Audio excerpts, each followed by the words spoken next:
লাউ গাছের ডগাগুলো ছাঁটাই করে দিচ্ছি। তো এই যে ছাঁটাই করে দিলাম দিকটাতে। ডগা ছাঁটাই করা খুব বেশি জরুরি এর উৎপাদন বাড়ানোর জন্য। লাউ গাছে পুরুষ স্ত্রী ফুলের জায়গায় পুরুষ ফুল বেশি হয়। তো যখন আমি এই ডগাগুলোকে কেটে দিব তখন স্ত্রী ফুলের সংখ্যাগুলো বেড়ে যাবে।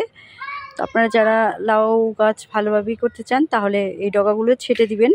যত বেশি ডগাগুলোকে কেটে দিবেন তত বেশি স্ত্রী ফুল আসবে। তো ডগা কাটার সময় খেয়াল রাখবেন যেন যে কাঁচিটা দিয়ে কাটবেন এই কাঁচিটা যেন একদম হয়, যেন এক কাটি হয়ে যায়।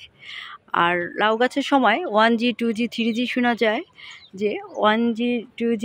তো এই প্রথম যখন কাটা হয় 1G, তখন যখন 10-12 পাতা হয় এদিকে নিচের পাতাগুলো তখনই কেটে দেওয়া হয়। তো এটাকে ফার্স্ট জেনারেশন বলে। আর সেকেন্ড জেনারেশন যেমন যে এটা আমার এর আগে কেটেছি, তো এই যে এবার আবার কেটে দিব।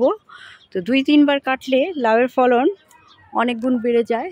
তো যারা আপনারা বাড়িতে লাউ গাছ লাগান 2-1টা, তারাও এভাবে করে লাগাতে পারেন। তো তাহলে এই যে গাছগুলো অনেক তাড়াতাড়ি বেড়ে যাবে এবং বড় হবে এবং পাতাগুলো সুন্দর হবে, আর সাথে সাথে লাউ গাছে লাউ ধরবে।